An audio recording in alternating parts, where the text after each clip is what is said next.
ایک بھائی نے کویشچن کیا تھا کہ میں نے اپنے بھائی کو یہ کہا، میرا کوئی پارسل آیا تھا، میں نے کہا بھائی یہ پارسل اٹھا کر وہاں رکھ دینا، تو یہ ایسا تو نہیں ہے کہ یہ میں نے اس کو ہبہ کر دیا یا اس کو قبضے میں دینا شمار ہو گیا اور وہ اس کی ملکیت میں چلا جائے گا؟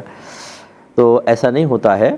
جب آپ کسی کو گفٹ دیتے ہیں، تحفہ دیتے ہیں، تو باقاعدہ آپ کا قصد و ارادہ ہوتا ہے کہ میں اپنی ملکیت سے ایک چیز نکال کر کسی اور کی ملکیت میں داخل کر رہا ہوں،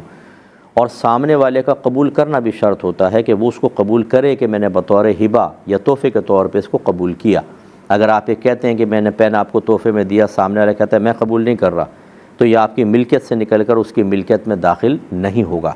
اس کا مطلب ہے کہ پہلے قصد و ارادہ آپ کا چاہیے، پھر اس کا قبول کرنا چاہیے، تب وہ مال آپ کی ملکیت سے نکل کر کسی دوسرے کی ملکیت میں داخل ہوگا۔ جبکہ یہاں پر آپ نے تو خالی یہ کہا ہے کہ بھئی اٹھا کے پارسل وہاں رکھ دیں، نہ آپ کا کسی اس پارسل کو ان کی ملکیت میں دینے کا ارادہ، نہ ان کا قبول کرنے کا ارادہ، تو ہبہ تام کیسے ہوگا؟ اس لیے کوئی گھبرانے کی ضرورت نہیں ہے، وہ آپ ہی کا ہے۔